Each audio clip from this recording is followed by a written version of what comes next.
Hi there, Glocal citizens. Welcome back to the podcast that inspires a borderless mindset around doing something in the world.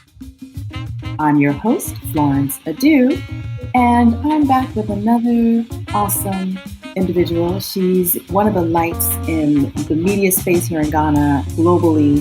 She's just a treat to have on the program.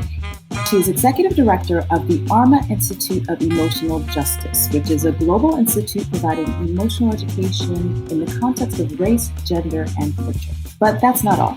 She's also an acclaimed multimedia journalist, documentary maker, and playwright, with productions appearing on stages in New York, Chicago, and Accra. She's a radio host and fellow podcaster as creator of The Spin, which is a BBC and NPR production in collaboration with Esther Armah. And she's a television, or has been a television local commentator on MSNBC, CNN, Brit TV, BET, MSNBC.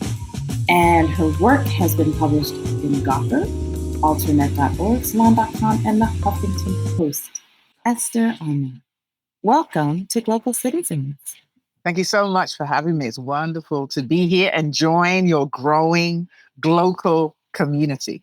So let's get started. Tell us more about where you're from, where you are local, and more about your craft. So I lovingly refer to myself as a global Black chick. Home is 3 cities in 3 countries on 3 continents. So I'm talking to you from Accra in Ghana. That is current home of my family, home of my lineage, home of my ancestry. My mother's Ashanti, my daddy's in Zuma, Go Tribe. Mm-hmm. Home is also, so that's the city on the continent of Africa. Home is also London, where I was born, partially schooled, did my journalism education and worked as a journalist. And New York is my third home in North America, where I worked as a journalist and lived for almost 8 years in Brooklyn, Bed-Stuy, do or die. And so those are the places that are local to me, that I claim community, that I have lived, loved, work, and continue to claim as home and to live, love, and work. Okay, nice. So how did you come to your craft?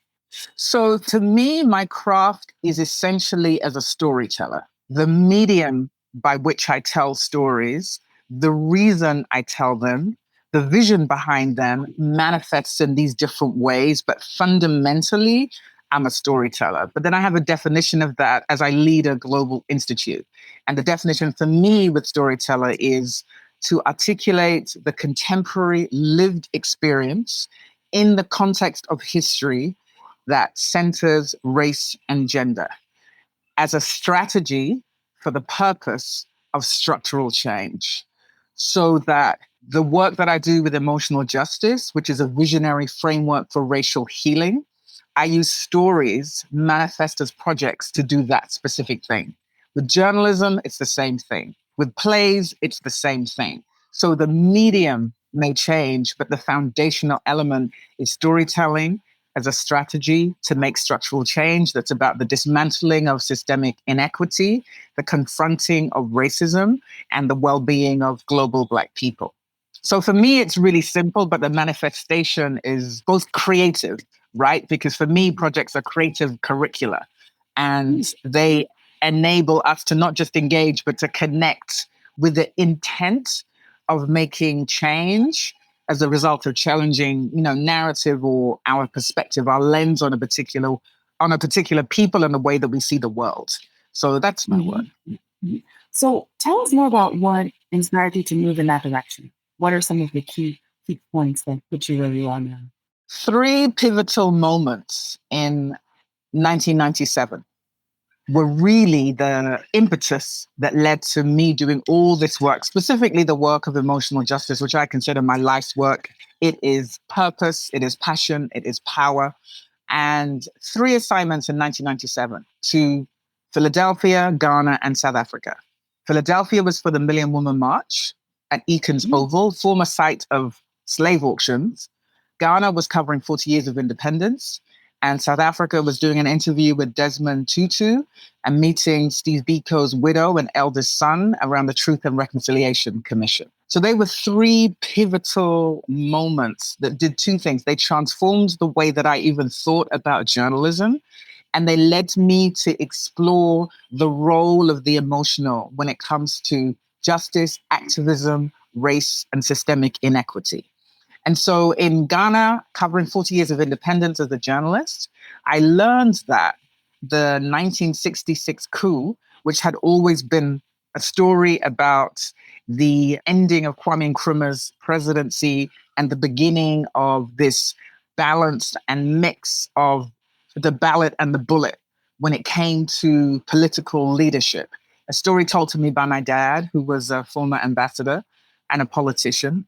I learned when I was covering 40 years of independence that it was actually my mother who was in the house, who physically faced soldiers, who dealt with tanks rolling up to home and beating down the door and confronting her and her daughters. And that changed the lens for how I thought about the way our history is told. The broken silence of my mother made me think of the untold stories because of unbroken silences by African women. And how does that change the story of how we understand our nation, how we understand our history? So it changed the way that I thought about journalism, and it changed the way that I thought about history. That was Ghana. Philadelphia was covering the Million Woman March. And I mean, literally thousands and thousands and thousands of women coming from all over the world, gathering on Eton. You were one of them? Oh, wow. Synergy.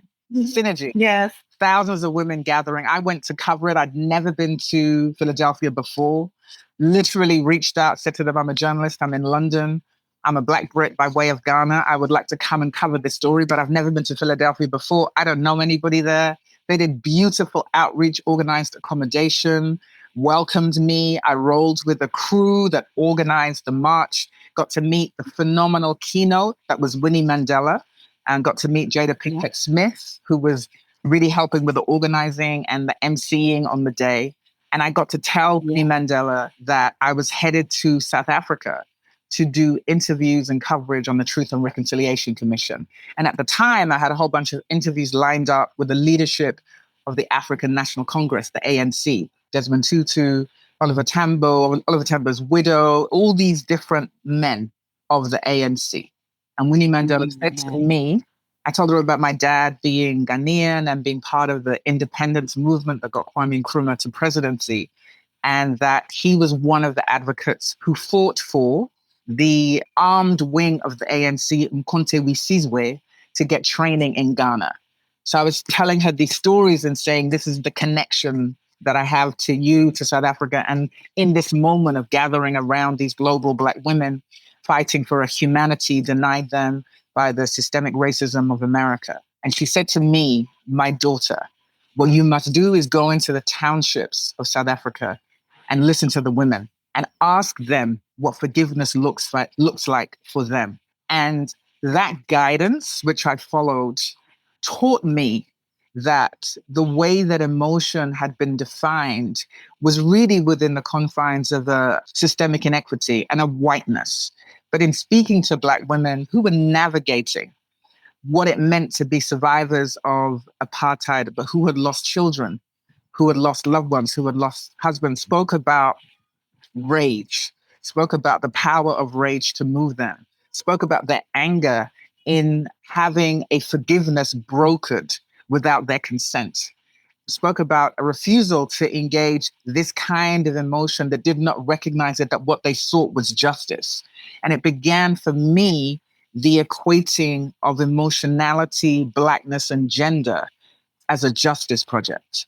For us as a Black people to think about the emotional and its role in being shaped by systems of inequity and brutality, so that there were these fault lines around race and politics and healing and emotion within structures of inequity. That meant that our emotions were actually a justice project. So those trips began the work that would culminate to building the framework of emotional justice, which I define as a visionary framework for racial healing, that would be about dismantling what I call emotional patriarchy, one of the pillars of emotional justice, where a system essentially caters to, prioritizes, and centralizes the feelings of white men. They become the impetus for policy, for power, for leadership. And that shape shifts how we relate to each other as a people, as a global Black people, as a global white people, and each other.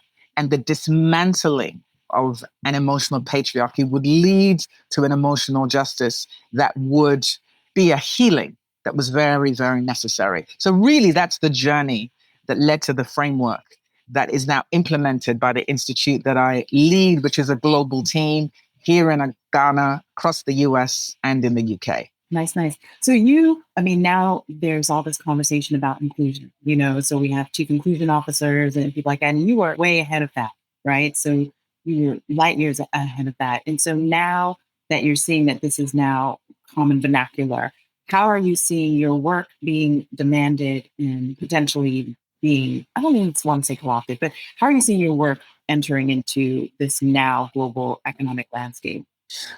It's absolutely entering it in a major way, specifically because our work is to interrupt the way DEI, diversity, equity, inclusion, has become a multi-million, very profitable industry that hasn't led to the kind of diversity or inclusion that it was actually created to do.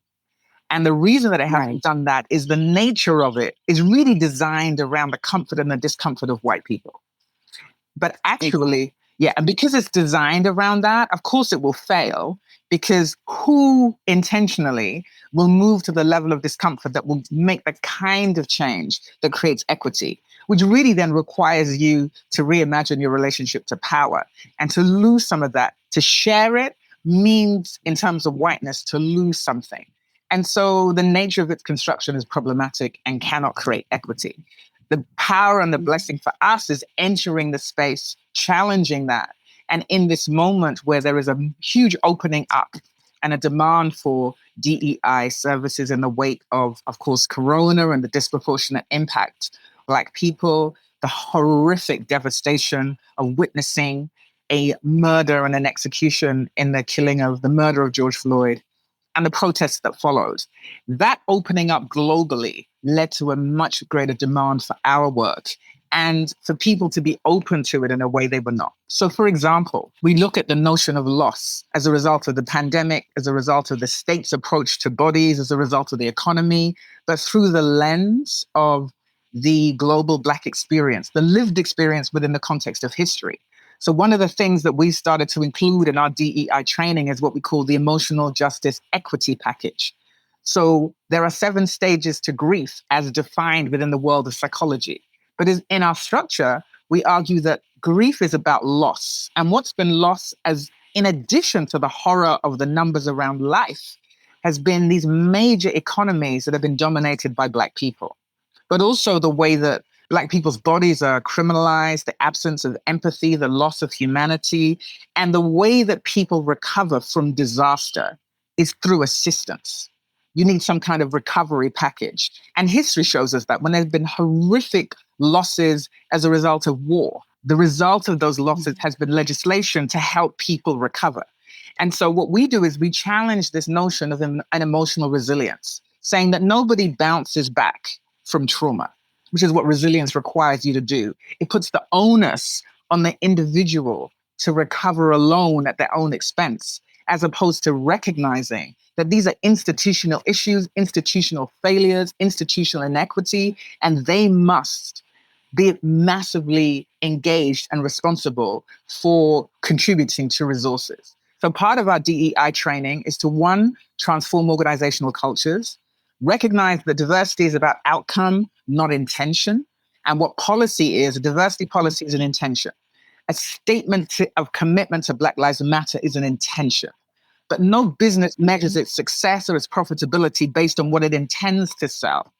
It only measures it according to the sales. So we're looking at diversity, equity, inclusion, and changing the paradigm, saying that the only way we measure your success is what is the outcome? What is the pipeline to power?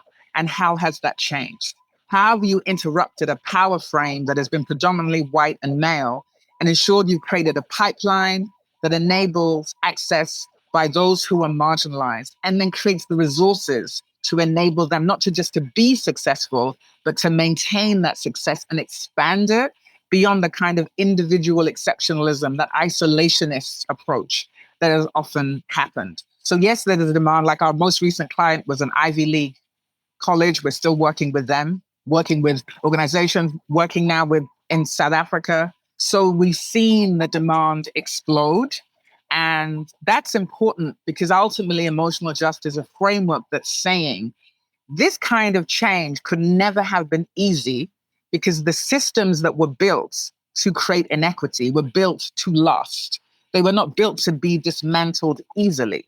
So the idea that you would just do a little tweaking and that would lead to transformation, I call BS. There's no way that was ever going to happen. So you always needed a substantive, robust framework to make that kind of change. And that's what we're doing. That's what we've built. So how long is your typical engagement in terms of what you know to be the way that you can actually see this progress and go beyond intention? Because I feel like this could be like years of an engagement with an organization to really dig deep and uncover and unshift. So what kind of time do you typically engage with your clients?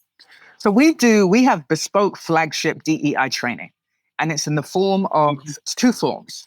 The major one we do is in the form of a virtual 3-day workshop that is followed up by either 3 months, 6 months, 9 months, 12 months of pure facilitation. But the difference in the way that we work is that we're really targeted and focused about what specifically we're going to change and to use that example for the organization to then replicate in other parts of wherever they are. So a very quick example, our last client, our most recent client, Ivy League University, we were working with a particular department. And so it starts off always by privileging the lived experience, the stories of whoever is the most marginalized. So in this case, we did this entire session with students, both alumni and current students, where they shared through all these different exercises their experience of the culture of the organization. We then treat narrative as data. So that's day one. Day two is when all the faculty and the staff and the heads of department who are predominantly white then join us. So day one is always whoever is the most marginalized. They are the privileged space. They are the ones to whom time is purely devoted, uninterrupted, and without the presence of all their faculty and management, any of those things, understanding that the power dynamic, when they're present, will change what is said. We want to make sure we get the full unadulterated truth. We treat that narrative as data. But what we do is, because our strategy is storytelling, we collapse that data and present it as a 25-minute monologue using an artist, using an actress. And the idea is to get the organization not to consume data, which is what happens when you present traditional data to an organization, but to connect to the lived experience of the people they are supposed to serve, which is the students. And you see powerfully how that connection is a transformative moment. Because we'll ask them, how do you define the cultural environment of your organization? And they'll say, we'll think it's inclusive. We think it's this. We think it's that. That's their perspective. And then we'll present them with how their learners felt about this same environment that they just defined as diverse, exclusive. That connection moves them out of privileging their own lens and centering the lens of the marginalized. And that's the intention. The first transformation is to dismantle the centering that white leadership does and center whoever is the most marginalized in your organization. And that specific exercise does that. So we present data, we turn narrative into data, and we present our data in a creative way, designed specifically to connect rather than consume numbers. That moment, which is transformative, opens the entire department and the space and the people up to do what we call go in and do the more invasive work of saying, okay, now you see the gap between your intention and the outcome as defined by their experience. Our work now close the gap. And in this case, with an academic institution, we took a specific course and looked at all the ways that it was exclusionary, not diverse, not inclusive, didn't do the things that they said it wanted to do, and said, this is the course we're going to target and we're going to fully transform. And you are going to do that work. We do it in 3 ways. We call it the 3 Ps: pipeline, partnership, and production. We are in partnership with you to do that work. You are going to build a pipeline that changes that experience. And the production, what you're going to produce, is a completely transformed model that did not exist before we came. And so what we say is the work is yours to do, but you need a framework, a process, a path, and a practice to do it. Once we've done that first work, so we're now in the second stage of the work with them. We've done the 3-day workshop. They assigned somebody to be the facilitator to work with us. Amazing chief training facilitator, Francesca Adedeji, a phenomenal leader of the Institute's education training, diversity training department. They work with her one-on-one, which they'll now do for the next 6 months. And in that process, they have to transform this entire particular course. Having made that transformation, they apply the same set of rules to replicate in other parts of their department. That's how we work. That's brilliant. Thanks. I'm just like, that's brilliant. I love how you succinctly decided and understand what needs to be done and how it needs to be done. So I look forward to the white papers and the case studies that kind of show this is how you actually do achieve emotional justice. Absolutely. So I want to take a pivot, and you told us where you live, where you call home. But I want to get a little bit more in depth about your why the where, because you moved back from the US to Ghana in the last decade. And so the question is, how did you come to be living, working, and playing where you currently live? My last year in New York was really tough for me. It was really tough. I was exhausted. I was burnt out. I was broken down. To the outside world, I was this high profile commentator, and I was on air, and I was on MSNBC, and I was CNN, and I was doing these campaigns. But personally, I was falling apart, honestly. And I had always known, I had always said that I would move back to Accra and to Ghana. I'd always known and I'd always said that I wanted to move home and build, bring all my skills home and build community and change the way that I lived. So I always knew that I was going to do that. I did not necessarily plan to do it in the circumstances that I did. And so my last year was very tough. It was very emotional. I was very broken. I was exhausted. I was depressed, and I took a trip back and spent 3 months here and just saw how much the city had changed. And I said, I'd been going home for years, going home to visit for years. I would go every year, 10 weeks, 11 weeks, 12 weeks. I would do work. I would go on assignments. I'd always been going home. But as anybody who going home and living at home are two different worlds, as anybody who does that work knows. And so there's always a kind of a seduction and temporariness, and then you have to negotiate what it will be to live. But my last year was the decision maker, and I said, I can't go another year in this space. My emotional health is suffering. My spiritual health is suffering. And I felt like I had got to a place where it was too much about profile. It was too much about this perception of who I was, even though I was in trouble and I was really suffering. And I was just in trouble. And so I said, I'm not going to heal here, and I cannot recover here. And I think that for me, there was an element of New York where I had become I had become addicted to the profile that I had achieved, and I wasn't doing enough internal work to be healthy. And so in order to become healthy again, it was definitely time for me to go. And the blessing that I had was that I had another home to come to. I had a place I had a city within a nation that I called home. And my father years earlier had said, I want to buy land. And I always it would move me to tears when I would go visit his grave when I came home. Because I remember years ago when he was still building the place that I'm living in now. And I would tease him. I was still traveling back and forth, traveling around Europe, traveling around Africa. And I would tease him and I'd be like, Pop, really? You're building a house for your kids? Ain't nobody really coming home to do all of that. We've got worlds to travel, global black chick, moving, all of that. And my father said to me, I didn't always feel that I had a home. And I want you always to feel that when you land on this soil, you're coming home. And that one of the ways you're coming home is because of what your father built for you.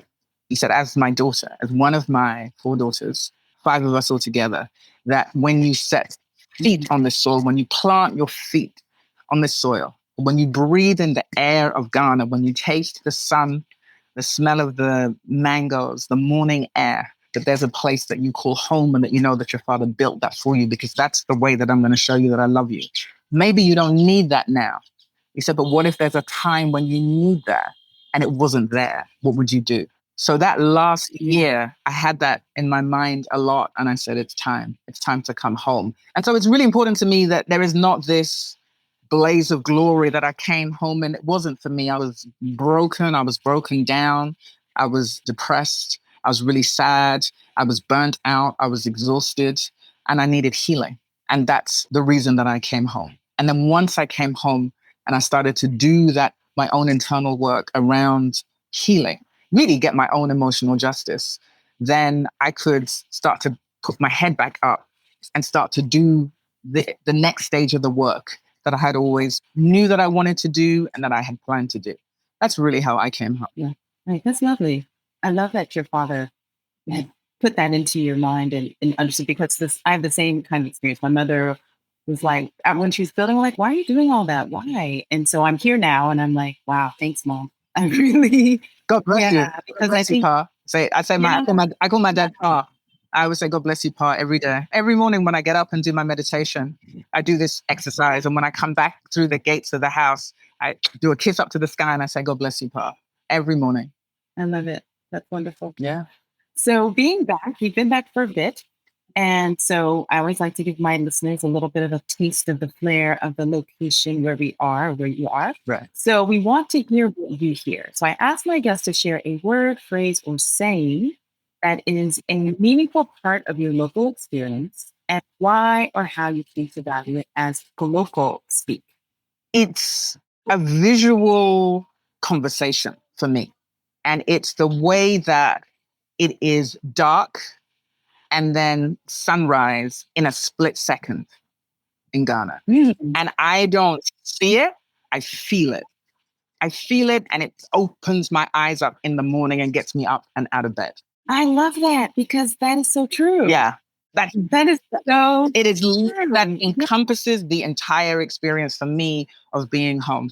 I literally feel it. And I open my eyes. It's if I kind of woke up in the middle of the night and it's pitch black and it's dark, that's one thing. But my eyes are closed and I can feel the change. I'm going to open my eyes again and it's sunrise. And it's time for me to get up and go work. And it's a visual conversation. I feel like it's ancestral, it's spiritual. I can't fully explain it, but I call it a visual conversation because my eyes are closed. I feel like the universe is talking to my spirit, but I can't see until I open my eyes and it's sunrise. Yeah. I mean, it's so, because nowhere do I feel like I get up with the sun no matter what, but here it's just automatic. All of a sudden I'm awake. And it is literally, as you say, like it's dark, but then it's immediately like the light is there. So, right. Wow, you're such a poet. I mean, I can tell the creative self in you. So it's lovely to hear. Okay, so let's talk a little bit more about some of your works beyond the emotional justice work, some of your works and your creative works. You've done a few plays and your podcast. So tell us more about kind of the genesis of some of your creative, and I know that's all a statement about the same underlying framework that you mentioned, but tell us more about some of those works. To me, it's all the same thing, just manifest through different mediums. When I trained as a journalist, I've always been a creative storyteller. But when I trained as a journalist, I always felt like they were trying to exorcise the creativity out of me because I trained in what then was magazine journalism and then news journalism. And there's a very particular way that news journalism happened. And it literally is. You take all the emotion out, it's facts. There's a brevity to it. There's a specificity to it. And so I learned to write that way. And there was a point at which, for me, it just was not the most effective way to tell stories because, I mean, literally, I created a framework called emotional justice, and I'm in a medium that requires me to exercise emotion. So it wasn't going to work. And because storytelling is at my foundation, and all the work as emotional justice is through storytelling, it's just different mediums that I do it. And the power of theater, as it's a way to have some of the hardest conversations in the most loving ways, because people don't feel targeted. They can connect to theater, they can connect to drama, they can connect to a character, and it engages conversations that you might not otherwise have, because they can talk about the character and have a moment. It's something that I definitely saw when I was in New York. I worked with an absolutely wonderful, wonderful production, wonderful man, Vosa Rivers, New Heritage Theatre. Shout out to Vosa, shout out to Deborah Ann Bird, who was an extraordinary producer, artist, actress in her own right. And Vosa was my producer, and New Heritage Theatre was the organization that produced my work there. We did a play called Savior, which was, for me, an exploration within emotional justice about masculinity. And there were conversations that I was having, because I would do this annual series called #EJ Convos, which was with Black men, because emotional justice has always included Black people. It's a framework that has always included Black people and our healing. And so there were things that I wanted to get to, and I was like, I just can't get to them in this particular medium. What's another way for me to access that? And really, that's what plays are for me. Creatively, they just speak to a part of me that is just purely joyous, that is unformed and unstructured, and I literally play. And I say that because I've never gone to theatre school. I wasn't trained about how to write plays. As somebody who was trained as a journalist to do radio documentaries and to write scripts, of course, you have to create a soundtrack to a story. And it has cadence and rhythm and valleys. It has all of this musicality to it, because that's what's going to make the documentary work. And so I understood that there was a transfer of skills, but I didn't know anything about the structure of writing a play. But it started because I'd written a very, very bad self-published first book. I was in New York. I did not want to do readings. I didn't really understand why people did readings. I mean, I think it's the part of me that is very British. It was very weird for me to stand in front of people and read out of a book. I'm like, why don't I just give it to you yourself? I didn't get it. And I didn't want to do it. I felt so awkward and uncomfortable. And so I said, you know what I'm going to do? I'm going to turn it into a monologue, I'm in New York, get an amazing Black British actress, and I'll create dialogue out of my chapter. And that was the foundation for what would become the first play that I wrote, which was a one-woman show. And what it taught me was that I had it was a very natural space for me. I got so much pleasure, out of it. And number one literally became 5. But the theater always has an underlying intention that's around justice, that's around healing, and that's around global Black people. But it's different than the other mediums in that it's such an organic space. I never really write a play unless I feel to write a play. It really doesn't have the same, whereas with of course, running an institute, you develop a project, you work, you do research and development, there's a way that you create it. Even with using theater in the training that we do, it's the result of a series of exercises. But the theater that I create when I'm trying to tell a story about an element of emotional justice is such a pure relationship with spirit and emotion for me. And I get so much pleasure out of developing character and writing stories and dialogue specifically, and just moving from another part of my spirit. It's always been joy. Different experiences. Writing for New York was one experience. Writing when I came home to Ghana, learning different Englishes. Like, I was born and raised in London, so I speak Black British English. When I went to New York and I was writing plays, I had to learn specifically Brooklyn English for a particular character that I was writing. When I came home to Ghana, learning that mix of pidgin and the way we drop tree into different phrases. So I love all of that. One of the things that I love is it makes me an internal student of creativity. It maintains an absolute humility. I've had wonderful artists here like Pearl Kokodake, who is just a beast on stage, brilliant. And what we've done here is look at how do you take traditional spaces and make them creative in order to change the business model of theater. And that was important because the nature of theater here, whereas in New York, you have multiple spaces. You have lots and lots of spaces where you can actually put on a play. Black box, designed for smaller audiences, designed for you to workshop things. In Accra, and specifically I'm talking about Accra, you have the National Theatre. That's an 800-seater space. There's no way you're going to, first of all, even as a production, and I'm still a businesswoman, so the idea that I would even try that, it's never going to be profitable. It's never going to work. There were other spaces. I didn't really like their acoustics. I didn't like how they worked. And so we were thinking, what about these auditorium spaces where they just do events, like the British Council here in Accra, which is a space where everybody knows it's a very straightforward stage, and then there's an audience there. And I was at an event and somebody was stepping onto the stage and they tripped. And I was like, why did they trip? And I saw the stage move. And I was like, oh, they have a movable stage.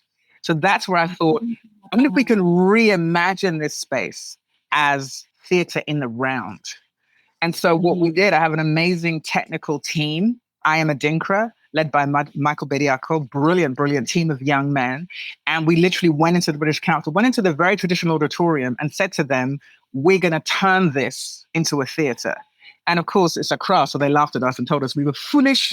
It was a foolish girl with foolish dreams. And I said, we're going to hire it. We're going to pay you. We did this, we negotiated this deal and came in. I mean, it took days because it's Accra, so it took days. And we literally reimagined the entire space, moved the stage, created a central space, and blacked out all the windows, re-rigged the entire lighting system so that the stage was flooded with light. And if you were sitting in the audience, you could literally just reach out and touch the foot of the actor. And it was a beautiful experience. And for the British Council, they were like, oh, we had no idea.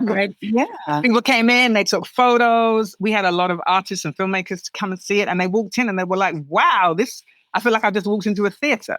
So the idea was going to be, and it is still, that we want to develop an emotional justice theater festival that looks specifically around issues of gender healing and violence, and trains young women how to tell their own stories using theater as their medium. So that's the intention. And we wanted to demonstrate that, one, you could take a traditional space and turn it into a theater with tools, that you could take an issue, turn it into play. And my plays are always very specific. I'm production oriented. So one of the challenges here in Accra is that the productions are 10 people, 11 people. They're big. And if they're big as a producer, that makes them expensive, makes people less willing to pay for them. My productions are all about the dialogue. I never have, the biggest play we've done is 3 people on the stage. This one was, it was called Safe Cargo, 2 people on the stage. It was about a young couple going through a breakup. But we were looking at gender violence and the legacy of trauma, specifically about the humanizing of young women dealing with that trauma and what it means to try and find pleasure again in your own body, but also to realize that your healing may not lie in these traditional ways of thinking about respectability, which is to get married. And we wanted to engage that and challenge that and work through that. And it was a young couple. It was 2 people on a stage. We turned the auditorium stage into an apartment. Went to, there's a shop here in Accra Mall called Game. Went to Game, bought out rugs, bought out all this stuff, and literally recreated an apartment and had the play there, and all the United Nations agencies, beautiful audience, standing room only, had to turn people away. And what it taught everybody was, this is doable. These are effective tools. People will come, pack out the space. They stayed to the very end. There was a standing ovation. Everybody stayed for the discussion. And the purpose of the entire gathering was to say to the audience, we have dehumanized young women who are survivors of sexual violence to the degree that we don't see their humanity, so we don't even imagine how they might recover. But we have to, because one, we have to deal with the consequence of there being such a prevalence of sexual violence, even as we tackle the reasons why that is. We have to do both and. And our work, though, is to put the tools in the hands of those who are the most vulnerable and privilege their experience so that they get some agency and some power back. I'm just so impressed with the work. It's so awesome. I love it. And I wanted to ask you, because this seems like it's more of a Western-facing thing, but locally in Ghana, I think the play was a wonderful piece about the emotional justice and dealing with what we're dealing with. But I've been listening a lot about trauma, ancestral trauma, and the things that we still hold, particularly here in Africa, dealing with the colonization and the different role that white people play. Absolutely. So what have you been experiencing with implementing here in Ghana and on the continent in the same context? Yeah, so we have EJ Africa, EJ USA, and EJ UK, specifically for the reason that you just said. is that one of the things we want to honor is the way that colonization specifically shapes us here on the continent. So even though we have a flagship DEI training program, which we then adapt regionally according to what is happening in whatever locale. So for example, we use the word race and that language when we're in the West, but when we're on the continent, we always say culture. We never say race. That's just a small example of recognizing the difference in how this actually works. A lot of our work is around gender healing and violence. Because I always say, to be a girl and get from elementary school through university and not get sexually harassed or raped is a miracle in this country. Mm-hmm. It is a miracle. And it's far too little. There's such a normalization of violence against girls that there's just a way that we engage. Even the play was about saying, even dealing with the agencies whose work this is, there's such a normalization. There's a normalization of the violence, but there's also a failure to understand that you cannot possibly do that kind of violence to a girl in a girl's body and there not be an aftermath. It's what we call the legacy of the untreated trauma. So here on the continent, very much around gender violence and healing specifically. And the other part that's particular to Ghana is one of the pillars of the Beyond the Return platform, which is creating pathways to the diaspora. We do something every Friday called Emotional Justice Fine Print Friday. And it is connecting global Black people to African print through stories. And it's it's a digital visual conversation. So today, for example, we did the shuka. The shuka is known as the African blanket of the Maasai. And when I went to Kenya, they kept saying to me, "Oh, you're Maasai, because I'm so, you're Maasai." I always get this when I go to Kenya, that you're Kenyan. And I went out to the Maasai Mara and danced with the Maasai, and they gave me my blanket and I rocked my blanket. And we were doing this, my team does the research on the history of the traditional shuka and then the ways that it's being contemporarily worn by a whole new generation. And we talk about the evolution of traditions that recognizes the way Blacknesses have evolved. And so that's a specific part of EJ Africa that's unique to here. And that's something we do every Friday. So there is regionality and specificity with emotional justice. And that's really important to us because I don't like the collapsing of Blackness as one monolithic thing. For example, right now, we're just about to start work in South Africa. We're going through a whole set of training. And we know that definitely, of course, apartheid, Black and white is a particular thing, but we also know there's a particular thing around xenophobia and tribe between the Xhosa and the Zulu and the Nigerians. That's a particular trauma that is a reflection in some ways of the trauma between global Black people, Africans on the continent and Black people in the diaspora. These wounds of white supremacy that have not been healed, and then they manifest in how we deal with each other. Do you know what I mean? Exactly. And so, exactly. So, so we're really careful and thoughtful before we go into spaces. We're now doing some work. I can't name the company yet because we're just finishing the deal before we announce it, but with a major entertainment company. We're going to be doing some work here on the continent. And one of the things we're saying to them is you still want to collapse Blackness as this one thing. And they kept running into trouble in Africa. And I said, first of all, you really just need to stop calling it Africa. Like when you're in the 54 countries, you just have to be more specific. We're going to be doing some work there as well. So we're very clear and specific about the work in the UK is different than the work in the US. There's a regionality of Blackness. And we're very specific about that, very intentional about that. Like here in Ghana, we look specifically at gender and violence around girls and education specifically. Like it's a very specific area based on all the work and the research that I've been doing here. In South Africa, we're about to go in and do work around DEI. And DEI, you have this whole group of these very kind of liberal white South Africans who, want to be woke on to their 100th degree, but the DEI doesn't work. And so we've been brought in to look at what can we introduce. And so we have this training called Intimate Reckoning. And Intimate Reckoning training is specifically for white women. It is specifically for white women. And it's specifically about intimate reckoning. It's about reckoning with how you use your power in your body as a white woman when it comes to white men and against Black people. because so much of the leadership comes from them. Do you know what I mean? So that's what I mean by we're really specific about how we engage the demography of emotions, and the framework requires us, when we say in the context of race, gender, and culture, that's what we mean. You have to get that specific. Otherwise, it's just not going to work. And that's why things don't work, because things are collapsed and they're very generic. And people are like, okay, that doesn't even apply to us. That's not even real for us. It's not true for us.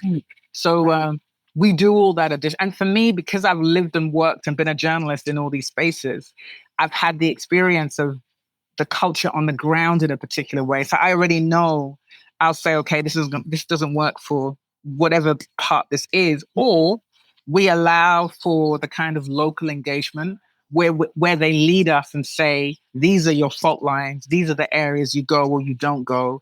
This is where you can possibly make real, do you know what I mean? We do that local expertise and allow ourselves to be led. So I'm really, really proud of the Institute. I'm so proud of the team, that I'm building. I'm very proud of the fact that we're HQ'd on the continent here in Accra, but we're formally registered in the US and the UK. And I always wanted a global organization whose HQ was Africa. And that as an African woman, I'm leading and developing resources that are used in other parts of the world. Because I always say, this is a weird thing. When we say global, for some reason, nobody really seems to mean Africa. I mean, we know we mean Africa, but so often I used to tease folks when I lived in New York and say, when you say global, you mean the difference between New York and New Orleans. And I don't mean that, but you know what I mean? I'm just really being sarcastic, but it really was about the exclusion of the continent when it came to exploring the global. Yeah. And then treating it as this kind of stepchild, not to disrespect stepchildren, but treating it as this orphan that just doesn't have parents. Right. It's dangling out there. Yeah. Absolutely. Requiring somebody to, do something. So speaking of mindset, because that's a total mindset hack, exactly what you've just described. So this is where I ask what your favorite or an innovative mindset hack is. So this is one that you actually know of or one that you can imagine. What a beautiful question. For me, it really starts with the willingness or the unwillingness to change my own mind based on the work that I'm doing. I think living here in Ghana, we talk a lot about changing mindsets, but it's always an external reality. We always think somebody else needs to change their mindset. And if somebody else changes their mindset, then everything will be fine. And it doesn't necessarily start with a person talking about the mindset shift. And so for me, I'm always a student of anywhere I live. I've always been a student of wherever I live, and I go in as a student. And so I go in open and expecting to be taught. I do not go in believing that I know. I go in expecting to be taught, and to be taught, to be corrected, to be shown by whomever is in my environment. That kind of spiritual and emotional openness for me is how I define mindset. Because what it allows me to do is recognize that there is a set of skills that may not work in this space, some new skills that I will have to develop that I didn't even imagine would be needed. And I think even more importantly, it allows me to recover from mistakes that might otherwise change my relationship with the place that I'm living and with the people that I'm working. That kind of recovery from inevitable mistakes, you can't safeguard yourself from everything, really serves how I want to grow in the work that I do, and also how I lead and how I lead the team. And as somebody who's creative, occasionally, I don't call it creative block. I just think that because the tools we use are creative, they need replenishment. That's not just recovery, they need replenishment. It's literally it's like an account. You take out all your money and there's literally nothing left. Well, you just can't keep taking, there's nothing else to take. Right. And so learning what replenishment must look like for me personally, for us as a team, organizationally, and because of the relationship that I have to the city and to the country and that relationship that it has with me. So creative replenishment takes place in multiple ways, but it has to take place. And it's both small and it's big. So it's small in that I take these particular tea breaks. Anybody who knows me knows that the most colonized part of me is the way that I do tea. I do tea the way the British do tea, like back in the 19th century. So I don't mean make a cup of tea. I don't mean make a cup of tea. So like I have to go somewhere where they do tea in a beautiful teacup and a glass. I'll get dressed up. I rocked a pink lip today because why not? The sun's out. I'll put on one of my night. I love a jumpsuit, rock a jumpsuit, put some nice earrings in. I'll put on some heels and it's me. And go somewhere where I can sit and have tea and just enjoy my tea. And for me, that is replenishment. And I sit, I take a book, I switch off everything. There's no phones, there's no gadgets. And I sit, I usually take a book, sometimes not even that, but it's not a book of prose. It would usually be poetry. And then I will just sit and read and people watch for 2 hours, 3 hours, 4 hours, do nothing. And that's a small replenishment that I have. That's something that I do regularly. With COVID, I've had to recreate it in my house, but I still do it. You know what I mean? I have my whatever. Yeah, we've all lived in jogging pants. What my dear friend Charlotte calls COVID couture. We've all lived in that. Right. So I literally today, I said, I'm going to put on my jumpsuit. It's been a big week. I need some replenishment. I put on one of my favorite jumpsuits, put on a bold lip. I'm going to have some lemongrass tea. We grow lemongrass in the garden, have some Ghanaian honey, sit in my lazy boy chair, take out a poem. I'm going to switch off the computer, switch off the phones. And because the day is crazy, I can probably do about 30, 40 minutes, but I'll still do it. Do you know what I mean? Okay. The bigger ones is travel. And so I claim 3 cities as home.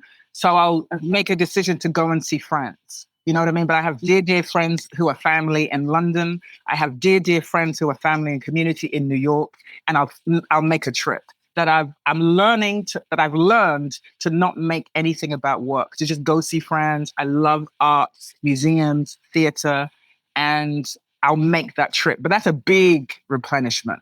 But you know what I mean? You need small and big ones so that you can consistently fill your creative tank up on a regular basis. So that's for me. And then I love to dance. So I do Zumba. Zumba is my other replenishment.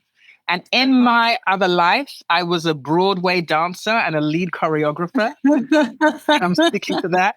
So when I lived in London and I was a journalist with the BBC, when I was leaving one of the jobs that I was doing, the hosts got me this fantastic gift, which was a year-long membership to Danceworks, which is an amazing studio in central London, just near Selfridges.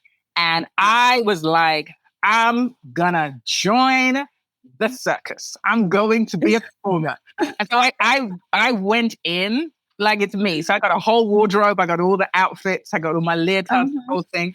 And I did everything. I did beginners ballet, beginners hip hop, beginners Broadway. I did everything. And I got really good, actually. I was shocked. But I had so much fun. And so here in Ghana, there's an amazing class led by a wonderful woman called Chen who does Zumba.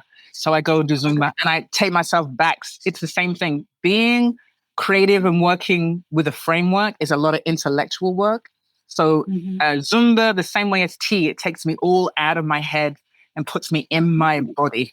And I want to just sweat and laugh and feel and be free and not be in my head at all. And so those things are really important for me for maintaining, replenishment. And this year, I've said it for years, but this year it's finally going to happen. I'm going to take up yoga, which, to be honest, let me be honest, I've never liked it. I've tried it multiple times and I have just never got into it. But I recognize how good it will be for my body. I'm long and lean and I want to maintain that limberness. And I think we just need peace. This time is so crazy. We need peace. Yeah. Actually, there's an amazing sister here, Nana Mwako Anen. I call her Nana Bliss because she runs Bliss Yoga. Yeah. Love that sister. Love Nana Mwako. She's a total visionary. And so hers are the classes that I'm going to join. And that's going to be my additional regular replenishment. So small replenishments regularly and then big ones whenever at some point we can travel again.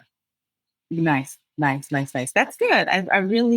I enjoy that story because that tells us so much about you, which I always like to talk about the work, but it's nice to also know about you. Wow. So Esther, we're getting to the end of our conversation. Oh, this was so fun. I know. But before I let you go, I want to know, look, we want to know, because your mind is so brilliant, what kind of thing? So I believe you're probably all of these things, but what would you say you're more, a listener, a watcher, or a reader? Listener. Okay. So what are you listening to these days? So I want to qualify that because, Okay. I'm weird like that. So I'm a person who listens, but I listen with my ears and my eyes. I can relate. Mm-hmm. Yeah. And I say that because there are things that you see, but you don't see in a traditional sense. It's almost as if you're listening, but you're listening with your eyes. There's a way that information goes in. So I'm a listener, 100%. And when I say I'm a listener, I listen as much to the silence as I do to the language, because I think the silence is usually more revealing and it guides you about not just where to go, but where not to go, where people's pain is versus where their power may lie. So I think to learn to listen to the silence in between sentences, the pause between question and answer is really, for me, really important. So I'm definitely a listener. Okay. So I want to say that is, I think, as you take on yoga, that is going to be something that is a recurring theme, because it's the space between the asanas and it's the space between the ohms that your attention is called to. So that you said that, like, listen to what it is and what is not is part of the transformational piece of being in that practice. So interesting. Yeah. You know what's interesting? That you say that? So it doesn't make sense to me that I have such a weird aversion to yoga when what you're saying makes so much sense to me. Yeah, you just need, and I think practicing at Blitz is a wonderful start. I went to India with Mama, so she organized a whole retreat. We were all together, so I definitely, stamp of approval, definitely a good place to go and identify this new self as the yogi. Yeah. Okay, so I think that's a great place to put a pin in our conversation for now. Before we go, do you have any last words for our listeners? I really want to say thank you. Thank you. Thank you for the vision and for doing the work that nobody sees in order for all of us to benefit from the work that we get to hear. I know that journey is never easy, and people pay so much attention to the results. They don't know the amount of work that goes in before there ever is a result. So I think Glocal Citizens, I love that combination of globality and locality. I think that's beautiful language. So I just want to say thank you for the invitation. Thank you for your work. Because you reached out and asked me about this, it led me to the others that you've had. So one of my new rituals is usually on a Friday, I go into the Glocal Citizen archive and I listen to one of the stories. And it's a beautiful, and I love to listen. And I think voice and sound is music. It's just the spoken voice is music. I also think it's ancestral. It takes me home in particular ways. So my last two words are thank you. And thank you too. Thank you. I very much appreciate those words. Those are wonderful words. Thank you, Esther. My pleasure. Yes. Okay, Glocal Citizens, this has been another episode of the podcast that inspires a borderless mindset around doing something in the world. You can find out more about Esther, more about everything she's doing in our show notes, and always at www.localcitizenspod.com. We will have links to all of Esther's socials and her website, and you should definitely check it out because her website is awesome. And as always, please share, comment, reach out. We'd love to hear from you. And until next time, bye for now.